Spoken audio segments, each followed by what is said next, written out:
세상의 모든 고민을 들어드립니다. 때로는 솔로몬처럼, 때로는 다비다처럼, 때로는 바나바처럼, 때로는 다윗처럼 여러분의 사소한 고민에도 주님의 마음으로 귀 기울이는 우리는 무엇이든 들어드리는 방송 노크 토크.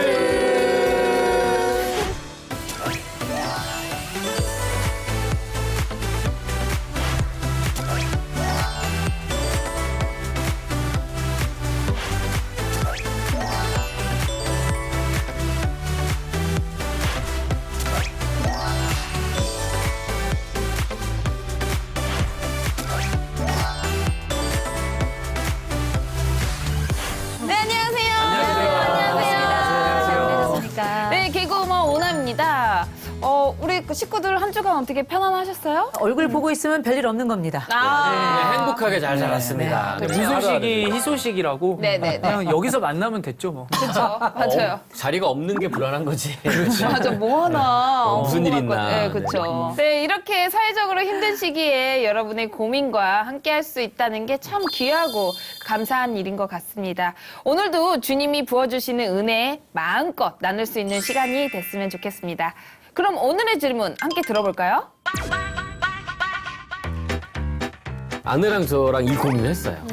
어떻게 할까. 근데 고민을 하다가 낸 결론은 여자에게 우선권을 줬죠. 저희 어머니가 여자 말만 잘 들으면 전쟁에서 승리할 수 있다. 저는 제 스스로가 패배를 원합니다. 제가 목회를 하면서 보니까 이런 분들이 꽤 많아요. 많죠. 어떻게 이렇게 정리가 되냐면 좀 더 사랑하는 사람이 따라가 주더라고요. 근데 둘 중에 어쨌든 어떻게 하셨어요, 목사님? 저도 사랑하는 사람이. 그쵸, 그쵸. 그쵸, 네. 좀 더 사랑하는. 기억 안 나시죠? 어떻게 정하셨는지. 네. 아니, 지금 저희를 뭘로 하시는 거예요? 기억나세요?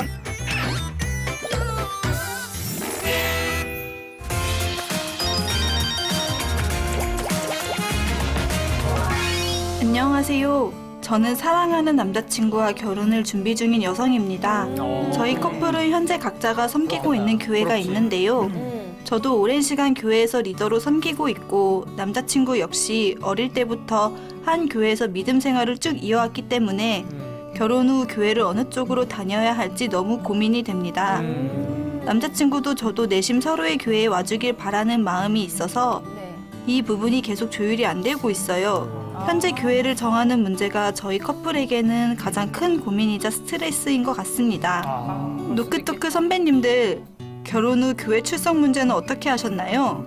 부부끼리 꼭 같은 교회를 다녀야 하나요?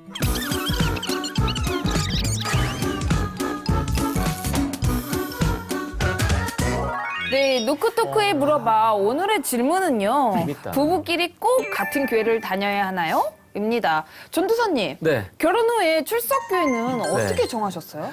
그 전에 네, 기억 안 나시죠? 어떻게 정하셨는지. 출석교회를. 네. 아니, 지금 저희를 뭘로 하시는 거예요? 기억나세요? 어떻게 하셨어요? 기억 안 나는 거. 목사님은요? 저는 기억나죠. 기억나세요? 저는 어떻게 정했냐면 저희는 결혼하자마자 네. 미국에서 살았어요. 그러니까 미국의 아주 작은 교회에서 사역하느라고 아틀란타에서 살았었는데 제 사역지니까 아내도 뭐 미국인데 따로 살 수는 없잖아요. 저는 미국 살고 아내는 한국 살 수 없어서 둘 다 하던 일, 여기서 하던 모든 방송이나 뭐 저도 하던 사역들 다 마치고 미국에서 그 작은 교회에서 2년 동안 교회를 섬겼는데 네. 선택지가 이제 뭐 어쩔 수 없었죠. 같이 가게 되는. 근데 한국 돌아와서가 문제였죠. 한국 돌아와서 아내랑 저랑 이 고민을 했어요. 어떻게 할까. 근데 고민을 하다가 낸 결론은 여자에게 우선권을 줬죠. 왜냐하면 2년 동안 제가 사역하던 교회에서 같이 섬겼었으니까 아내에게 어떻게 했으면 좋을까라고 먼저 아내에게 물어봤죠. 그랬더니 아내가 자기가 다니던 교회가 작고 어려웠었어요. 목사님이 이제 개척하시고 몸이 안 좋으셔서 해외에서 이제 요양 중이셨어요. 돌아가셨어요. 결국 돌아가셨는데 여기 이 교회를 우리가 섬기자. 같이 믿음 생활하면서 어려운 교회 섬기고 또 제가 이제 찬양을 하는 사람이니까 교회에서 찬양 파트를 맡아서 이제 아예 수요 예배는 제가 맡고 또 이제 주일 예배는 제 후배인 전도사님이 또 이제 맡으시고 그래서 교회를 성도들 뿔뿔이 흩어지게 하면 안 되니까 그래서 저도 동의했고 그래서 같이 그 교회에서 섬기고 했었죠. 그 교회는 로또를 맞았네요. 아, 갑자기 지난주 방송이 네. 생각나네요. 네. 로또. 네. 아브라함을 따라 이게 따라간 거죠. 제가 그 얘기를 한 거예요. 아브라함을 따라서 정화를 따라서 그러네요. 은성이도 가더라. 이러고 로또 그러네. 가더라. 아, 그러네. 이게 참 복된 일이라고 생각을 하는데 저는 남편하고 원래 결혼하기 전에 같은 교회에서 주일학교 선생을 했어요. 네, 저희 남편 전도사를 하고 저는 이제 교사를 하고 하면서 서로 간의 역할이 있었기 때문에 그때 제가 눈여겨봤죠. 네. 그리고 이제 결혼한 이후로는 저희도 마찬가지로 그 사역지가 있어가지고요. 그때 그 전임 전도사로 2년을 또 있어야 됐었기 때문에 그때 이제 저희가 또 전임 전도사님 옆에는 전도사님 사모님이 있죠. 있었어요. 제가 그 사모님이었고요. 새벽기도 다니라고 죽는 줄 알았습니다. 진짜 힘들 것 같아. 그때 정말 힘들었고 그 전임 전도사 하면서 아이 둘을 낳았죠. 네. 저 같은 경우는 이제 같은 교회에서 제가 사역하는 곳에서 우리 사역팀의 자매였죠, 저희 아내가. 보통 우리는 네. 이런 거 어린 양이, 이리가 어린 양을이라고 이렇게 뭐 표현을 하긴 하는데. 네. 그렇죠. 목자가 목사님이 그렇죠. 네, 그래서 이제 그 안에서 결혼했기 때문에 뭐 그 교회에 대한 선택에 대해서 고민할 일은 별로 없었죠. 근데 제가 이제 제가 목회를 하면서 보니까 이런 분들이 꽤 많아요. 많죠. 네. 저도 출석 교회가 달라서 갈등하는. 맞아요. 근데 대부분 이제 결혼할 때 보니까 어떻게 이렇게 정리가 되냐면 좀 더 사랑하는 사람이 따라가 주더라고요. 근데 둘 중에 어쨌든. 어떻게 하셨어요, 목사님? 좀더 사랑하는 사람이. 그렇죠, 그렇죠. 네. 좀 더 사랑하는. 두 번째는 좀 더 교회가 어려운 곳으로 가더라고요, 결국. 미안하죠. 예를 들어서 한 분은 좀 큰 교회를 섬기고 한 분은 개척교회나 어려운 교회를 섬기면 당연히 개척교회나 어려운 교회를 이렇게 밀어내고 데려가긴 쉽지 않잖아요. 왜냐하면 작은 교회에서는 굉장히 중요한 일꾼이거든요. 네, 떠나가면. 그러다 보니까, 그렇죠. 이제 상대방을 배려해서 그렇게 옮겨가는 그렇게 보통은 정리가 되더라고요. 네. 그렇겠다. 그러면 아직 미혼인 우리 레온 씨는 이런 부분에 대해서 생각해 본 적 있어요? 저희 어머니가 그런 말씀을 하세요. 네. 여자 말만 잘 들으면 전쟁에서 승리할 수 있다. 부부싸움이라는 거죠. 저는 부부싸움에 대한 그 전쟁을 네. 저는 제 스스로가 패배를 원합니다. 하고 싶지 않습니다. 승리하고 싶지도 않고 이기고 싶지도 않고 그냥 아내의 편에 서서 충분히 아내에게 상의를 한 끝에 맞아요. 대신 이제 만약에 상의를 해도 그런 아내가 또 있잖아요. 제가 아직 그런 아내를 못 만나봤지만 네. 물론 우리 인생의 선배님들처럼 아내가 아니야 그런 얘기하지 마. 나는 자기 편이지. 자기가 원하는데 만약에 이렇게 막 계속해서 막 티격태격을 한다라고 한다면 이제 네. 뭐 그런 사람 없어요? 그러니까 물론 없겠지만 네. 혹여나 그런 상황이 발생한다면 이제 얘기를 해야 되죠. 그럼 우리 둘 다 상관없는 교회로 가자. 제3의 선택. 제3의 교회로 가자. 뭐 아니면 뭐 대형 교회로 갈래? 아니면 뭐 개척 교회로 갈래? 아니면 프로그램이 좋은 교회 뭐 이런 걸 다 얘기를 하겠죠. 그러나 제가 봤을 때는 저는 집에 어머니 혼자 계시지만 아내 또 집에는 또 혹시나 장모님 중에 또 장인어른 중에 권사님, 장로님이 계신다면 그 교회 가야죠. 뭐 어떻게 방법이 있나요? 그 교회 장로 권사시면 네네네. 뭐 아시잖아요, 목사님. 예, 거기 가야 되잖아요. 걸로 가겠습니다, 저는. 네, 맞습니다. 기독교인이라면 누구나 사랑하는 사람과 함께 예배하는 로망. 한 번쯤은 다들 있으실 거란 생각이 드는데요. 우리 식구들은 어떤 의견을 주실지 궁금한데요. 부부끼리 꼭 같은 교회를 다녀야 하나요? 저는 교회 시작의 단위가 가정이라고 생각해요. 근데 그 두 가정이, 그러니까 한 가정 안에서 두 사람이 다른 교회를 다닌다.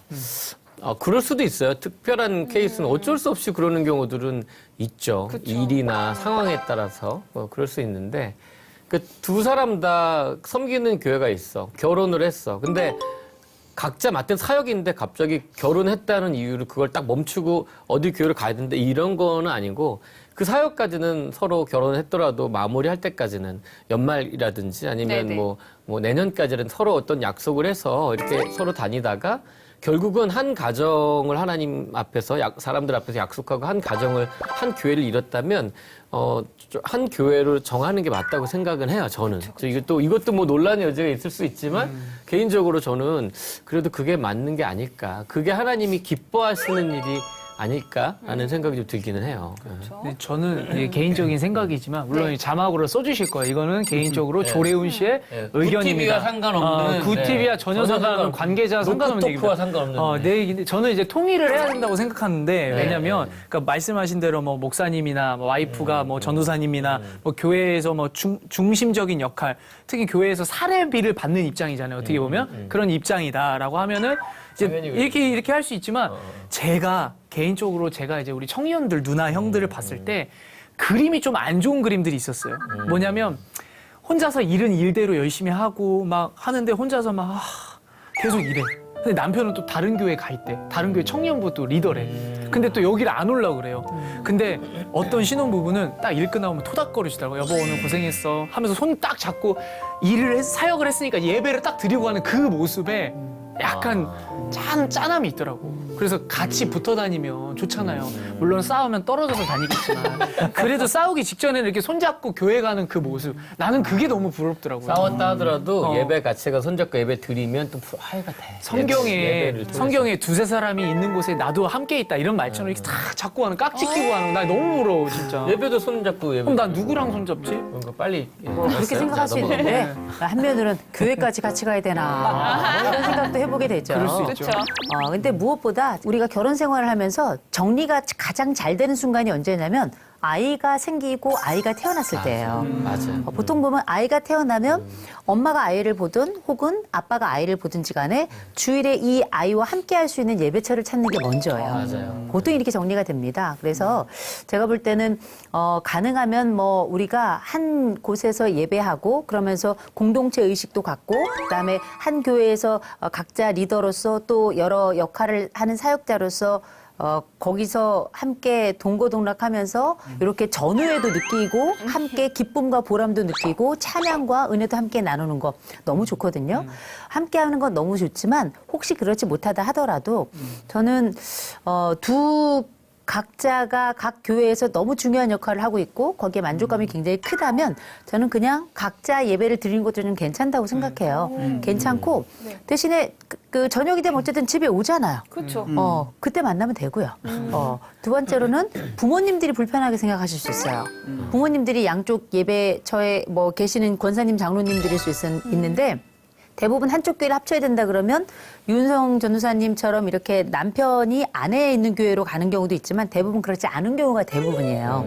떠나고 싶지 않은 교회를 뭐 부모님의 권유라든지 아니면은 뭐 우리가 흔히 남편 교회 쪽에 같이 가는 게 낫지 않겠나라고 하는 왜 대부분의 주례는 남편 교회 목사님이 하시더라고요. 맞아. 그러니까 남편 교회 목사님이 계신 그 사역지로 갈 가능성이 굉장히 높아지는데 굳이 그렇게 부담스러운 것보다는 특별히 요새 20대, 30대는 생각이 완전히 다르더라고요. 따로 또 같이 충분히 할 수 있다고 생각하고요. 그래서 같이 있는 것도 굉장히 좋은 그림이지만 일단 우리가 아이가 생기기 전까지는 따로 사역을 하고요. 그다음에 임신을 하고 또 우리가 사랑스러운 이세가 또 태어나면 그때 교회를 정해도 저 늦지 않는다.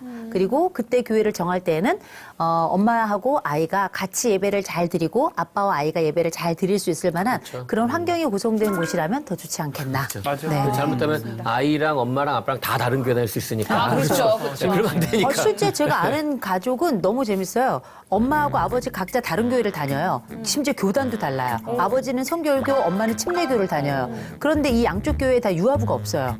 그래가지고 아이들 둘이 있는데 이 아이들 둘은 교회 가까이 있는 감리교회를 다녀요. 거기 그 유치부하고 유아부를 다니고 있거든요. 그러니까 이런 경우도 생겨나는데 그러면 이 집안에 어떤 문제가 있느냐? 그렇지 않아요. 맞아. 교단 통합이네. 좋다. 네, 에큐메니컬한 거죠. 그게 원하는 건데. 진짜 에큐메니컬이네요. 에큐메니컬하죠. 우리 굿TV 같잖아요. 그러네요. 네네. 통합. 그러네요. 저도 사실은 딱 정답은 있지 않는 것 같아요. 그런데 이제 가급적이면 같이 다니는 게 좋은 이유가 뭘까 한번 생각해 보면 이제 두 부부가 같이 교회를 다니지 않았을 때 생기는 어려움. 제가 이제 저희 교회에서 관찰해 본 결과 성도님들을 보니까 첫 번째는 이 신앙이라는 건 부부 사이에서 공감대를 형성할 수 있는 좋은 도구이거든요. 굉장히 중요한 거기 때문에 어떻게 보면 다른 교회에서 각자 다른 목사님의 말씀을 듣다 보면 물론 그런 장점도 있지만 생각이 달라질 수도 있어요. 또 어떨 때는 이 목사님의 설교의 내용과 이 목사님의 설교의 내용이. 그래서 그게 또 어쩌면 집에서 대화하다가 약간 충돌이 올 수도 있고. 저는 어느 그 예를 들었는데요. 한쪽은 굉장히 보수적인 교회에 다니고 엄마는, 아빠는 굉장히 진보적인 교회를 다닌 거예요. 그 밑에서 자란 그 딸은 늘 두 엄마 아빠가 다투는 걸 보고 자란 거예요. 신앙 색깔이 다르니까. 너무 색깔이 다르니까 어쩌면 또 힘들어지는 경우도 있더라는 거죠. 그다음에 두 번째는 부부가 같이 교회를 다니지 않을 때 이제 그런 이야기를 하더라고요. 너무 좀 외롭더라는 거예요. 이게 이제 성도님들이 저한테 해준 이야기예요. 이게 저희 교회는 다른 교회 다니다가 오신 분들도 많고 또 따로따로 다니는 분들도 많아요. 교회가 이제 좀 크다 보니까. 그런데 이제 그런 게 힘들더라는 거죠. 이렇게 저 부부를 보면 같이 다니는 걸 보면 되게 부러운데 본인은 늘 혼자서 여기서 신앙생활 하니까 그런 게 참 부럽더라. 또 어떤 분들은 저녁에 예를 들어서 구역 예배가 있어요. 구역 예배가 있는데 교회가 다르니까 그렇죠. 두 사람 중에 한 사람이 눈치가 보이는 거예요. 그러니까 집에 못 들어오고 밖에서 이렇게 그럴 수 있겠다. 맴도는 경우도 있더라고요. 그래서 이제 왜냐하면 거기 있으면 예배를 참여해야 될 것 같은데 모르는 분들하고 하기는 쑥스럽고 또 방 안에 있으면서 안 나오기는 미안하고 그래서 이제 저녁에 못 들어오고 이제 그런 경우도 있어서 이런 게 또 어려운 부분이구나. 근데 이제 중요한 건 그렇다고 해서 같은 교회를 다녀야 된다는 성경적인 근거가 있냐. 그런 건 없다고 생각해요, 저는. 이건 선택의 문제죠. 서로가 서로를 존중하고 또 우리 교수님 말씀하신 것처럼 충분히 각자가 신앙생활하는 곳에서 행복하고 기쁘고 서로 잘 맞게 다닐 수 있다면 뭐 저는 그것도 틀리진 않았다고 생각해요. 요즘 같은 경우는. 그렇지만 이제 서로 다른 교회를 다닐 때는 이런 어려움도 있으니 이런 것들도 고려해 보면 좋겠다. 네, 맞습니다. 여기 계신 네 분이 해주신 조언 잘 기억하셔가지고요. 부부에게 가장 좋은 선택을 하셨으면 좋겠습니다. 어디서든 주님과 동행하는 삶 되시길 축복합니다. 그럼 이어서 오늘의 사연 함께 들어볼까요? 저는 저희 때 라떼는 말이야 이렇게 얘기하는 게 아니고 지금 취준생이 저는 훨씬 더 어렵다고 생각해요. 내게 능력 주시는 자에서 내가 모든 걸 할 수 있다. 이런 말씀이 와닿지가 않아요. 왜냐하면 내 상황이 이런데. 자존감은 낮아지고 그것 때문에 일은 더 안 되고 이런 감정들을 모아서 우리는 등신감이다. 자존감이 무너지는 정도가 아니라 내가 몹쓸 인간인가 뭐 이런 마음이 드는 거죠. 그리고 속된 말로 쪽팔려서 어디 가서 말도 못해 이거는. 네. 저는 목사님 입에서 쪽팔리다는 얘기는 처음 들었어요. 네. 안녕하세요. 저는 오랜 시간을 백수로 지내다가 취업한 지 얼마 안 된 30대 여성입니다. 한참 취업을 준비할 때 노크토크를 보면서 위로를 받고 힘도 얻었는데요. 이번에도 조언을 얻을 수 있을까 싶어서 사연을 보냅니다. 저는 대학 졸업 후 약 6년의 시간을 백수로 지냈습니다.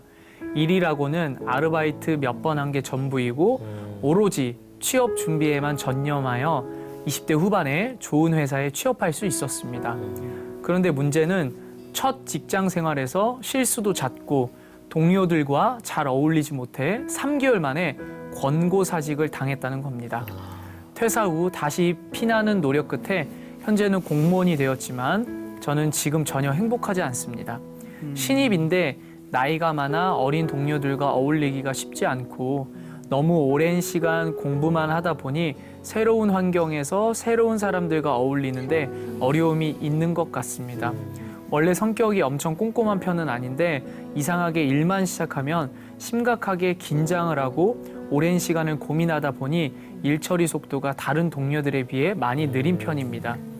이전 직장에서도 비슷한 이유로 해고를 당했는데 또다시 이런 상황들이 반복되니 너무 속상합니다. 회사에만 나가면 심리적으로 마음이 불안하고 떨려서 업무에 집중이 안 되고 동료들은 일 처리를 빠르게 하는데 나만 이런 건가 싶어 자꾸 주눅이 듭니다.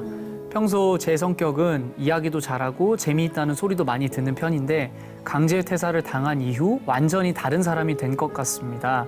이해력도 떨어진 것 같고 낯가림도 더 심해진 것 같고 사람들 눈치 보다가 하루가 다 가는 기분입니다.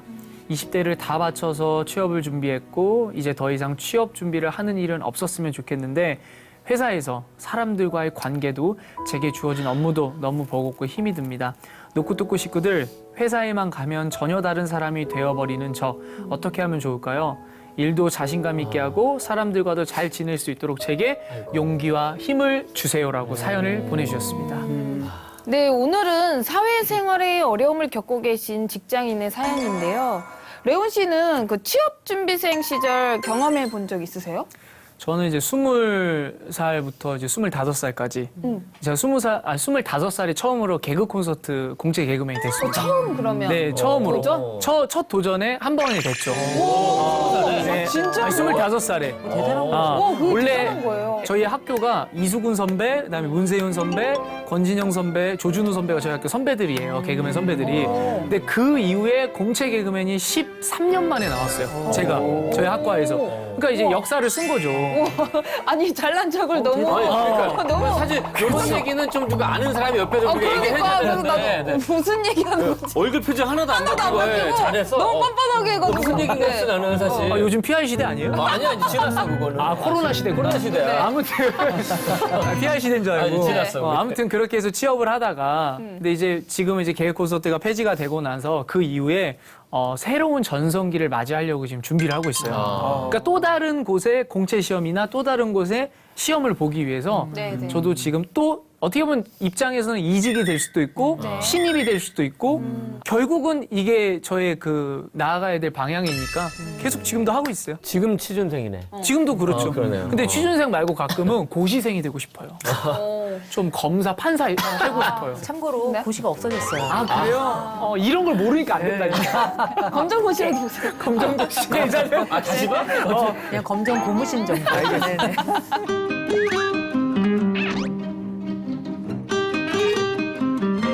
저도 취준생이 있었죠. 제가 대학교 4학년 때. 근데 저는 좀 특별한 케이스죠. 네네네. 음반을 내야 되는 거죠.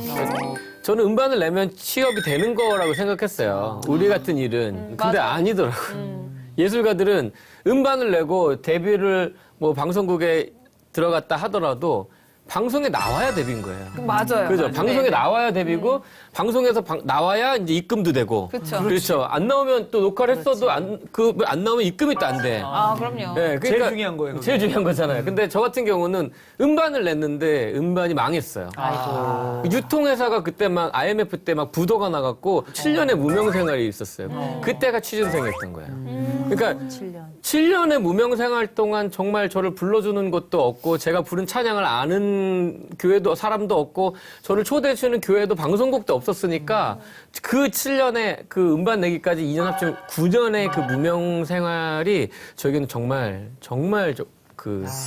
힘들었던 시기 중에 하나. 지금은 정말 즐겁게 얘기할 수 있는데. 그쵸. 네, 근데 다들 보면 이렇게 취업 준비도 하고 무명 생활을 다 거치고 그런 것처럼 대학에 있어도 우리가 박사 받는다고 해서 미래가 보장되는 건 아니거든요. 보면 우리가 시간 강사라는 이제 외래 강사로 보통 이야기를 하는데 우리가 다른 직업이 있으면서 시간 강사를 하면 그건 우리가 겸임 교수 뭐 이런 식으로 이제 얘기할 수 있는데 그렇지 않고 그냥 오롯이 시간 강사만 하면 그냥 시간 강사예요.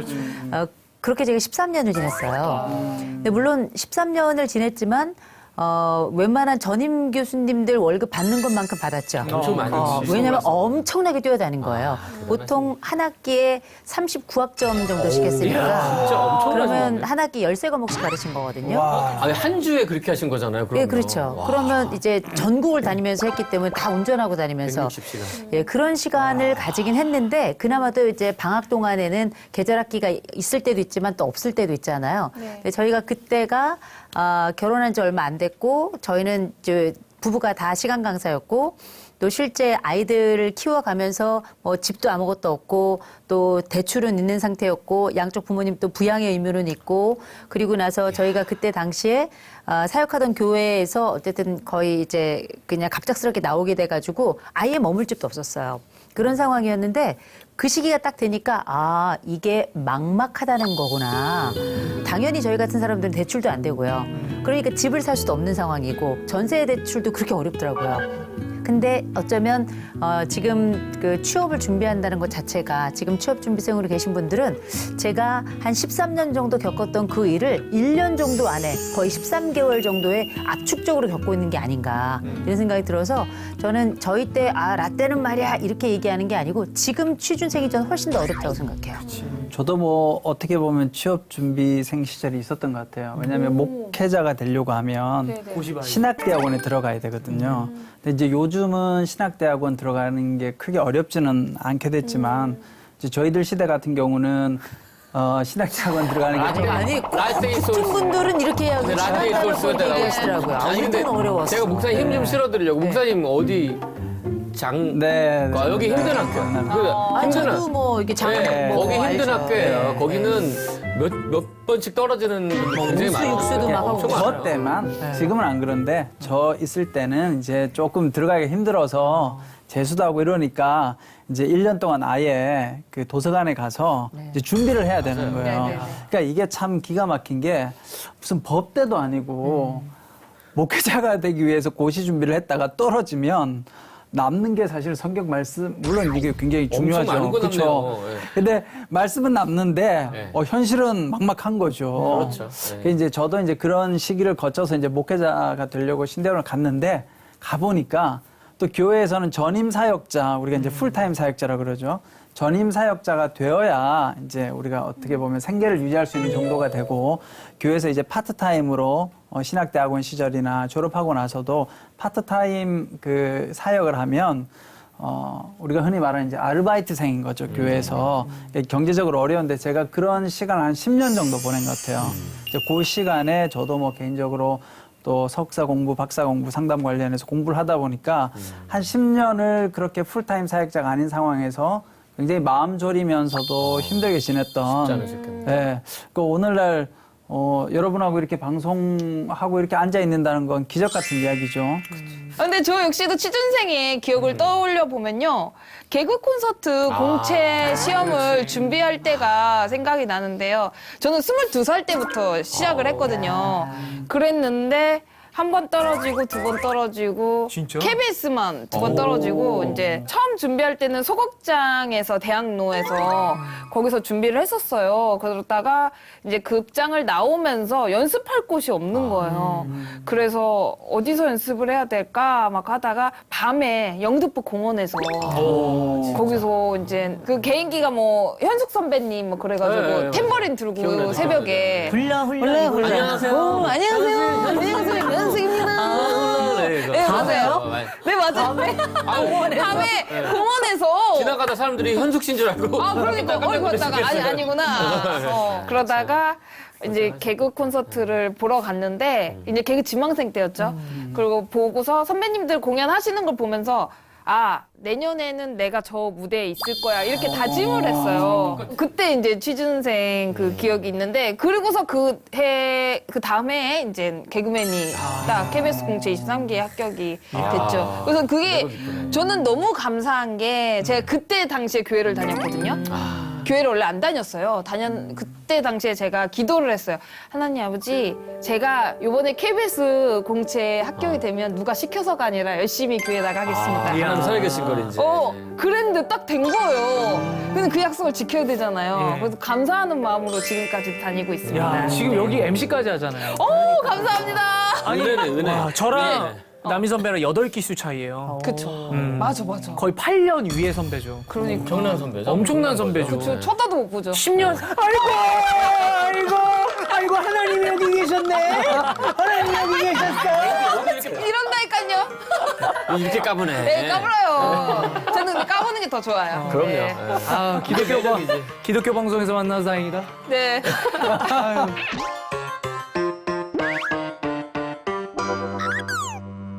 김두선님, 네. 그러면은 취업 준비 기간이 길어지면 삶에 어떤 변화가 생기게 되나요? 제 경우로 생각하면 무명이 네. 길었잖아요. 네, 어쨌든 네. 9년, 7년에 뭐 준비하던 것까지 9년인데 9년 동안 그렇게 뭐 취준생, 무명의 시간이 있으니까 이 길이 맞나라는 생각이 들죠. 하나님 제가 이 가는 이 길이 맞습니까? 생각이 들면서 패배의식 계속 안 되니까.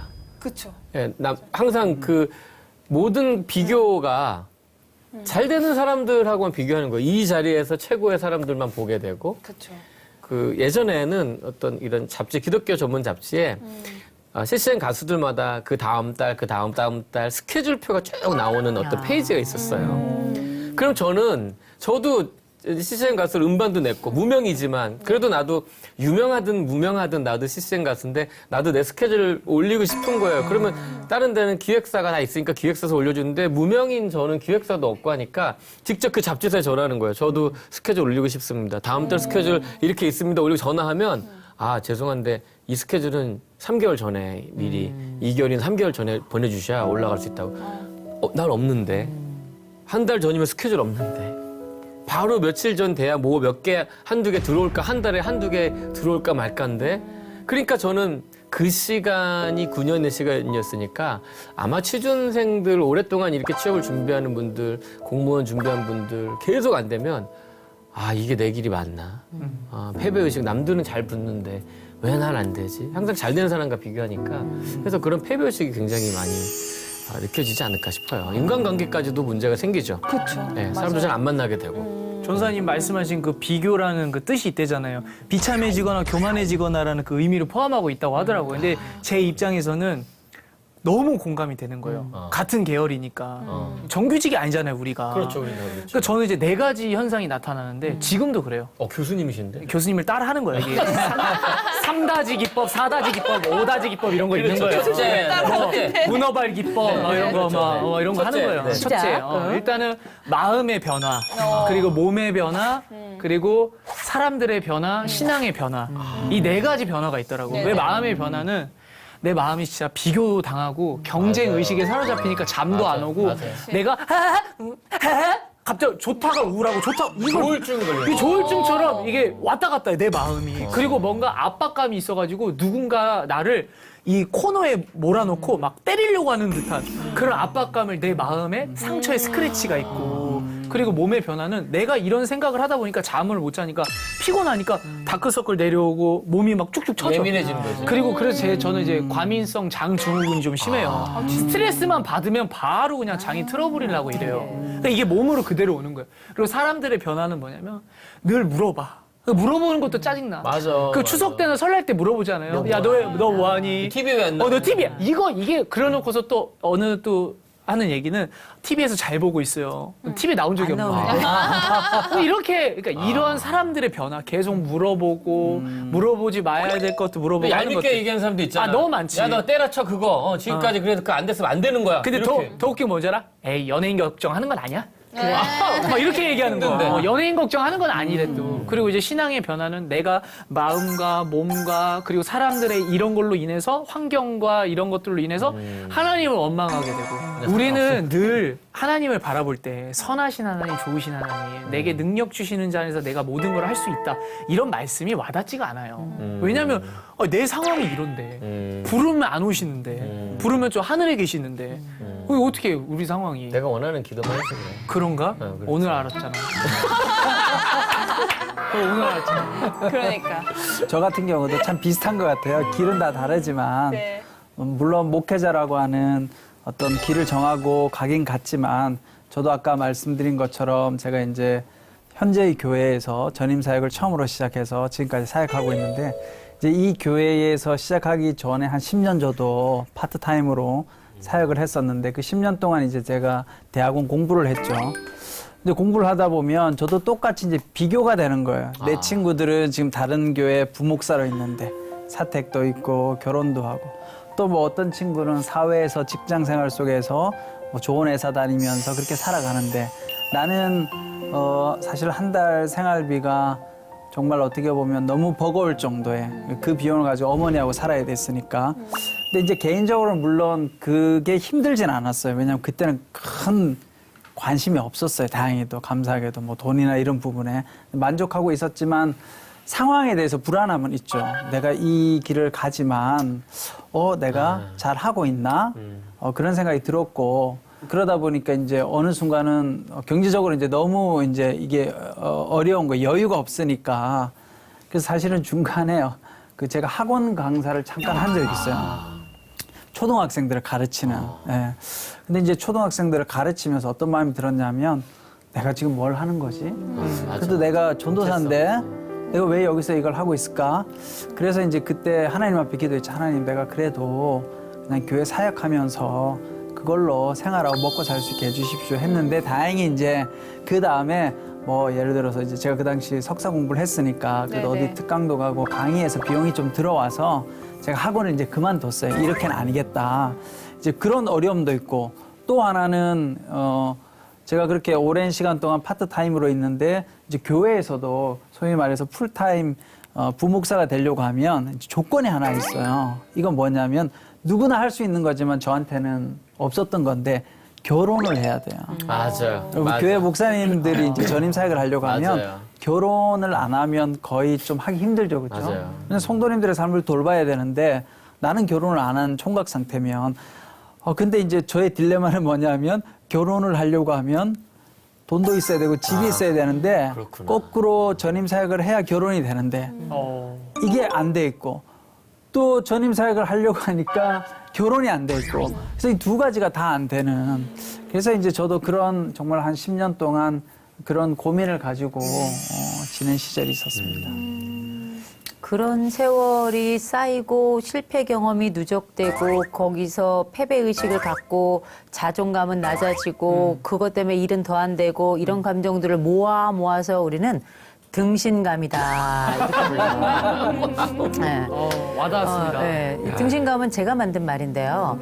이게 사람이 어떨 때 생각해 보면 내가 막 등신 같다고 느껴질 때가 있어요. 내가 바보 같고 멍청하고 한심하고 세상 쫄보고 그리고 어떤 때는 내가 만지는 것마다 뭔가 안 되는 것 같고 내가 가는 길은 다 막막할 것 손대는 같고 것만. 대신에 다른 애들은 다 잘 되고 다 잘 풀리고 심지어 나보다 다 이쁘게 잘생기고 이런 생각이 한꺼번에 몰려올 때가 있는데 그런 때는 정말 내가 인생의 저 밑바닥까지 떨어져 있는 것 같은 그래서 저 해저 수면에서 알지 못하는 미생물하고 얘기를 하는 것 같은 이런 느낌을 지울 수가 없어요. 막 꿈도 막 꿔요. 심지어 저도 너무 힘들고 고통스러울 때는 꿈속에 제가 바다 그 심연에 들어가가지고 심해 물고기하고 얘기를 다 하더라고요. 네. 근데 저는 심해 물고기가 눈, 코, 입이 있다는 거에 깜짝 놀랐어요. 근데 가만 생각해 보니까 나중에 알게 됐는데 그게 이제 제 얼굴이더라고요.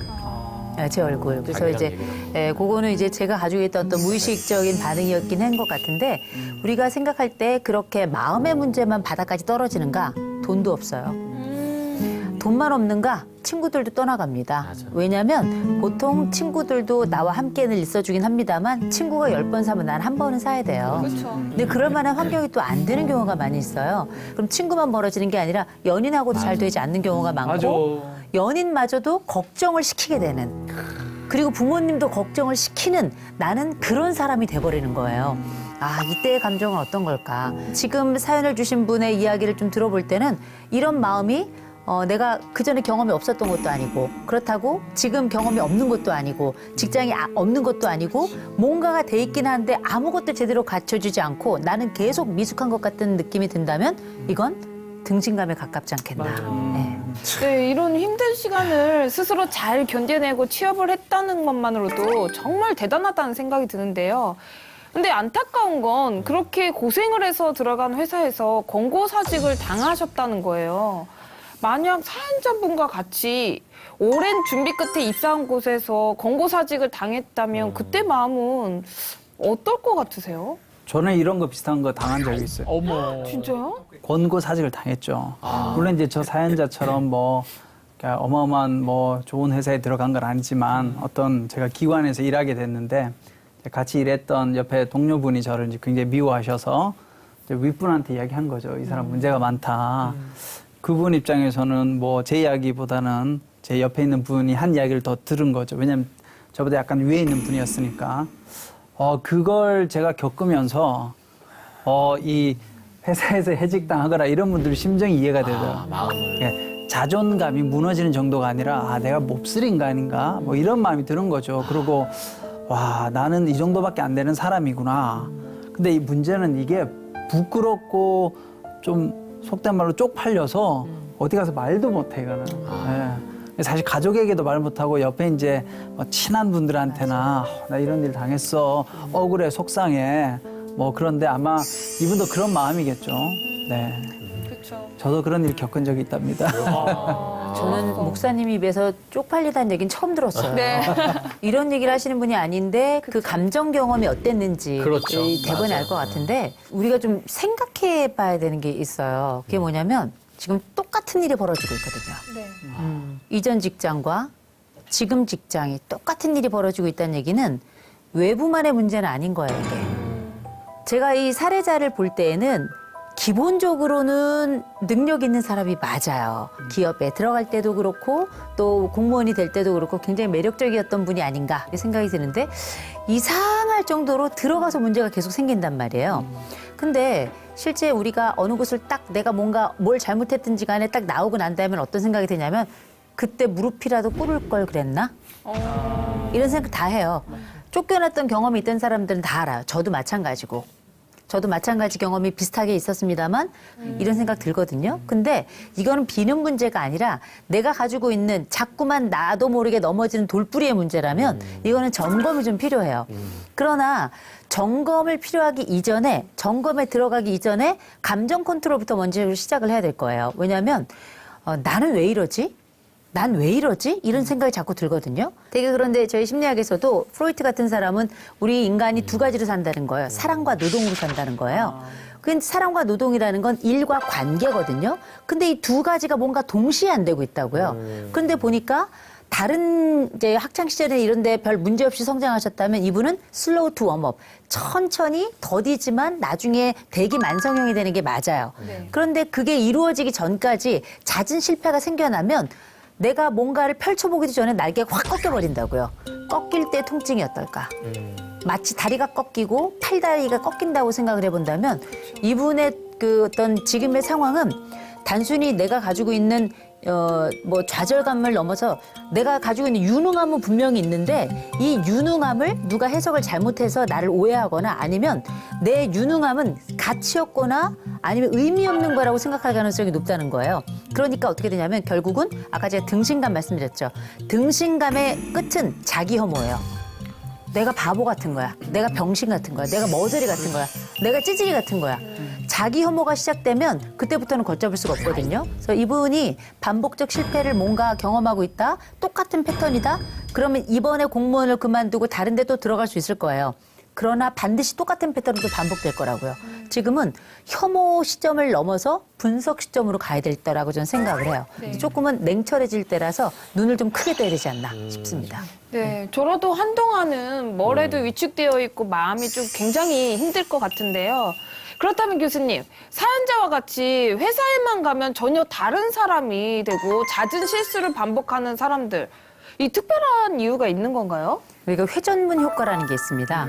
그게 뭐냐면 회전문을 통과해서 회사에 들어가면 우울해져. 그리고 회전문을 통과해서 나오면 밝아져.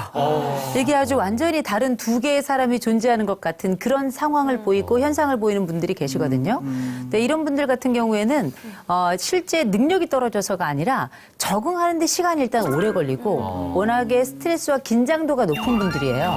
그러면 이분들에게 필요한 건 기본적으로 어떻게 내가 스트레스를 좀 낮출 수 있을 것인가에 대한 분석과 또 방법을 찾아야 되는 게 굉장히 중요해요. 나를 원망하거나 내 스스로를 혐오하거나 등신감 속에 사로잡힐 게 아니라 이게 나 혼자 넘기 어려운 사람들도 있어요. 유능함에도 불구하고 자기는 자기 뒤통수를 볼 수 없잖아요. 아무리 눈이 밝아도. 그런 것처럼 내가 어떤 동일한 문제에 벌써 큰 상황 두 개를 겪었는데 상황이 나아지지 않고 또 똑같은 상황이 반복이 된다면 그거는 분명히 내게 문제가 있을 가능성이 굉장히 높아요. 그래서 뭘 해야 될 것인가? 제일 먼저 저는 이렇게 유능한 분은 상담의 효과도 굉장히 좋은 경우가 많아요. 의지가 있다면. 그래서 먼저 이런 경우는 저는 꼭 상담을 받으시기를. 근데 그냥 상담을 받는 게 아니라 분석을 받으셔야 돼요. 이거는. 그래서 우리가 흔히 말하는 이게 자기 방어 기제는 어떤 게 있는가. 또 스스로 이 상황을 처리할 때 사용하는 기술들은 어떤 문제가 있는가. 그렇다면 이런 문제 해결하기 위해서는 무엇이 필요한가. 이런 것들에 대한 전반적인 분석과 훈련이 좀 필요할 것 같고요. 또 한 가지 추천드리는 건 저는 이런 분들이야말로 성찰 일지를 좀 쓰셨으면 좋겠어요. 성찰 일지라는 건 대단한 거 아니고요. 오늘의 내 제목, 오늘은 그래서 난 오늘 말실수를 자주 했어. 그렇다면 언제 어느 상황에서 어떤 실수를 했는지 자세히 한번 묘사해보고 그 가운데 그 원인이 뭔가를 나름대로 한번 분석을 쭉 해보는 겁니다. 그리고 나서 다음번에 이걸 어떻게 고치면 좋을까도 같이 한번 써보는 거예요.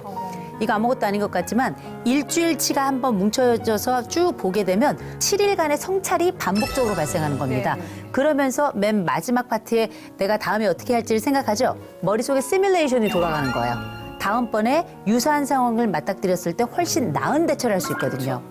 분석 받아보시고 성찰일지 한번 써보시고 이 두 가지가 제가 볼 땐 지금 우리 사연자에게는 내일이 더 낫게 만들고 향후 1년 뒤, 향후 10년 뒤 이분이 가지고 있는 역량을 잘 펼칠 수 있도록 그야말로 슬로우하지만 투 웜업, 업될 수 있을 만한 그 기회를 만들어 드리지 않을까 싶습니다. 네, 잘해야 된다는 지나친 마음의 부담감을 조금 내려놓으면 오히려 실수를 더 줄일 수 있지 않을까 싶은데요. 현재 누구보다 사회생활을 잘하고 계신 우리 레온 씨. 네. 네.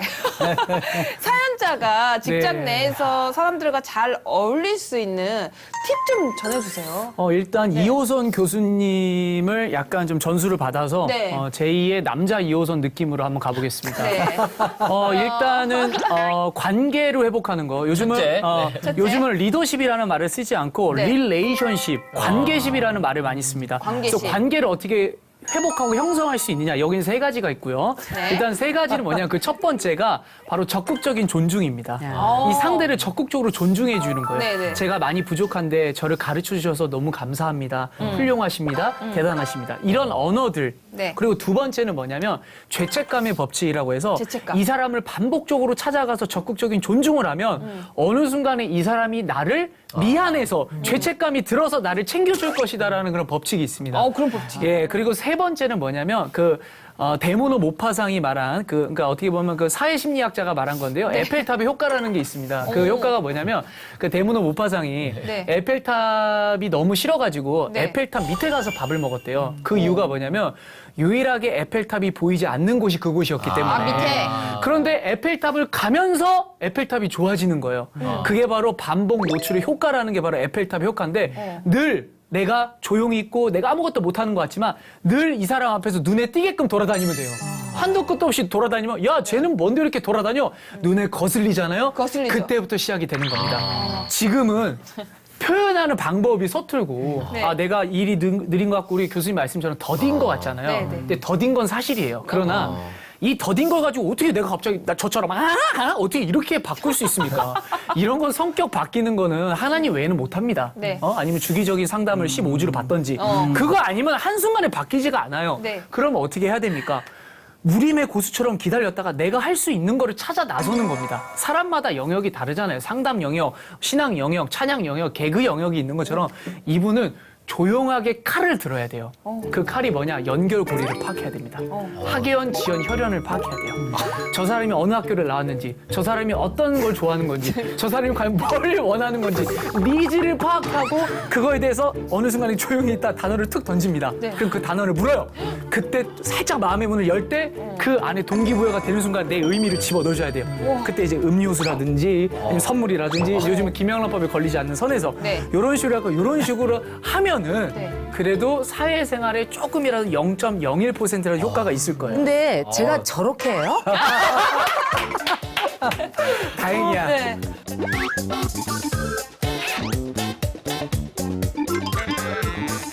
계속해서 노력하다 보면 하나님께서 반드시 사연자분 옆에 돕는 자를 붙여주실 거라는 걸 믿습니다. 새로운 직장에서 다시 힘내시라고 응원의 메시지 부탁드릴게요. 네, 제가 왜 7년의 무명 생활을 했었다 아까 서두에 말씀드렸잖아요. 네.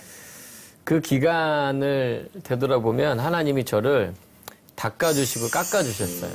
제 안에 모난 부분, 뾰족했던 부분들 좀 뭉툭하게 깎아주시고 제가 사역할 수 있는 부분으로 하나님이 다 만들어 가시는 과정이 7년의 시간이 필요했었던 것 같아요. 그 광야의 시간이 저에게도 제가 성숙할 수 있는 시간이었고 모든 사람은 성숙의 단계는 끝이 없는 것 같아요. 실수 누구나 합니다. 자매님 같은 실수 저도 하고 우리 다 했어요. 저 찬양사역 시작할 때 저도 실수했고 다 실수 경험 다 하셨는데 그게 결코 실패는 아니라는 거죠. 업무가 미숙한 건 당연한 거고 처음부터 잘하는 사람이 어디 있어요. 뭐 몰랐던 거 서로 배우는 건데 당연히 실수하죠. 좀 느릴 수 있죠. 그렇지만 그 과정 통해서 교수님, 목사님 또 레온 씨 이야기했던 것처럼 그런 어떤 자기 성찰의 과정과 준비하는 과정들, 분석하는 과정들을 통해서 이 실수를 밟고 일어나면 실패가 아니라 좀 더 나은 사람으로, 좀 더 나은 관계로, 좀 더 나은 업무로 가지 않을까 생각이 들어요. 그러니까 실수 누구나 할 수 있으니까 이 과정 가운데 꼭 이걸 극복하시고 이겨내셔서 조금만 더 힘내고 이제 더 능력 있는 분이시니까 능력 있는 그런 동료로 또 직장인으로 인정받으시길 간절히 소망할게요. 네. 네, 성경에도 보면 모세 같은 경우도 처음에 하나님의 사명을 받았을 때는 말을 못 하잖아요. 저는 말 잘 못합니다. 하나님이 아론을 붙여주죠. 또 베드로도 처음에는 막 다혈질적이고 예수님을 부인해요. 그런데 그가 나중에 어떻게 변화되고 나서는 예루살렘 교회를 인도하는 목회자가 되고, 또 삭개오 역시도 키가 작은 열등감 속에 있었지만 예수님을 만나고 나서 적극적인 다른 사람을 돕는 사람으로 바뀐 것처럼 지금 이 사연자도 이런 어려움을 통해서 이걸 자신의 모습을 잘 성찰하고 변화시키면 나중에는 정말 이 사연자가 이 경험을 토대로 또 다른 사람들을 도울 수 있는 그런 사람이 될 수 있지 않을까 생각해 봅니다. 맞습니다. 우리의 연약함을 주님께 고백할 때 보혜사 성령님이 우리 안에서 일하실 것입니다. 그럼 오늘은 정말 오랜만에 우리 레온 씨의 기도로 사연을 한번 마무리해 보도록 할게요. 기도하겠습니다. 네. 하나님 아버지, 오늘 사연자님께서 이렇게 노크토크를 통해서 사연을 보내주셨습니다.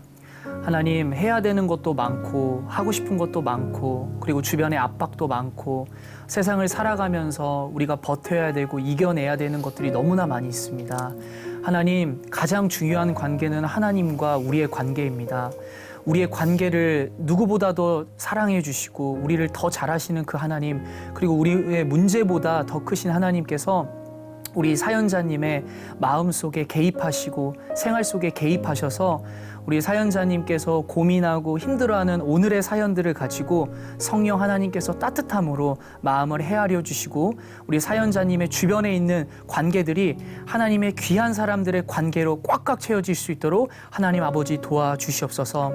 하나님 어디에 있든지 무엇을 하든지 항상 하나님께서 동행하여 주시고 성령 하나님의 인도하심을 따라서 계획하는 그 발걸음 곳곳마다 성령께서 축복하여 주시고 하나님의 그 사랑 가운데 늘 살아가는 우리 사연자님 될 수 있도록, 외롭지 않을 수 있도록 성령님 도와주시옵소서. 예수님의 이름으로 기도합니다. 아멘.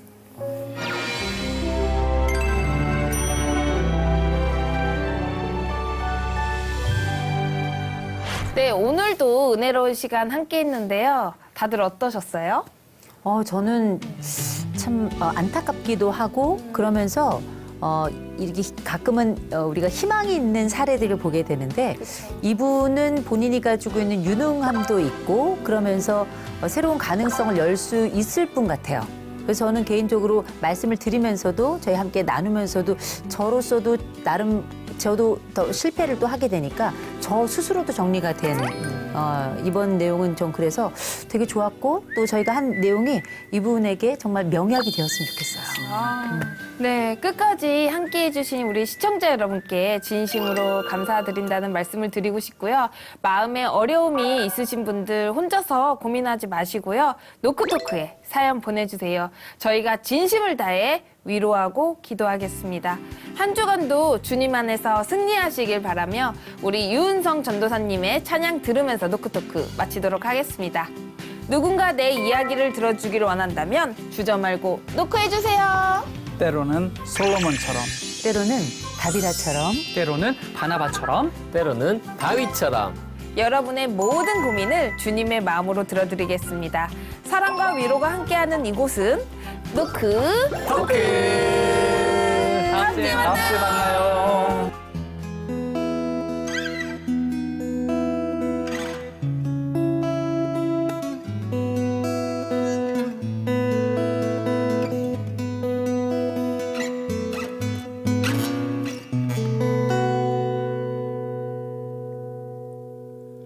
왜 나를 깊은 어둠 속에 홀로 두시 주시는지 어두운 밤은 왜 그리 길었는지 나를 고독하게 나를 낮아지게 세상 어디도 기댈 곳이 없게 하셨네.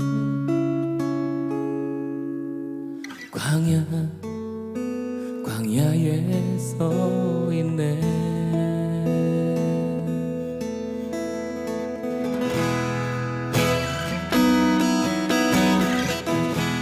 주님만 내 도움이 되시고 주님만 내 빛이 되시는 주님만 내 친구 되시는 광야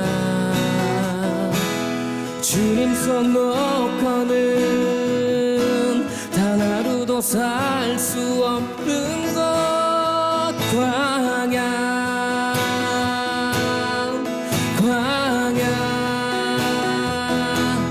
주께서 나를 사용하시려 나를 더 정결케 하시려 나를 택하여 보내신 그곳 광야 성령이 내 영을 다시 태어나게 하는 것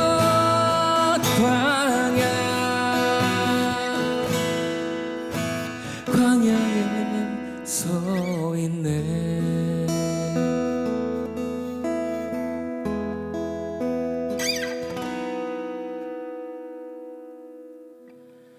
내 자가 산산이 깨지고 높아지려 했던 내 꿈도 주님 앞에 내어놓고 오직 주님 뜻만 이루어지기를 나를 통해 주님만 드러나시기를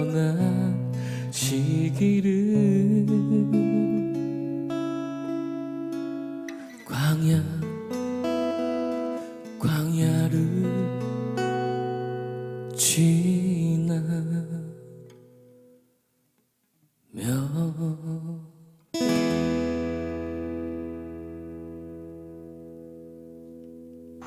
직업에는 뭐 귀천이 없지만 행복하게 살았으면 좋겠어 나는. 맞아요. 매번 막 슬픔 소리, 애통의 소리 이게 어느 순간에 와닿는다니까. 저도 똑같은 느낌이거든요. 목회를 하니까 전도사로 일해보니까 마음이 너무 늘 힘든 거예요. 내 감정이 상하고 이렇게 이입이 됐으면 나도 모르게 내 얼굴에 써 있다고 하잖아요. 다른 사람들이. 전문가들도 약 먹어요. 우울증 약 먹고 전문가들도 치료받습니다. 내 직업 앞에 극단의 상황에 섰을 때는 천사도 눈물을 흘리죠. 천사의 눈물의 자리가 아닌가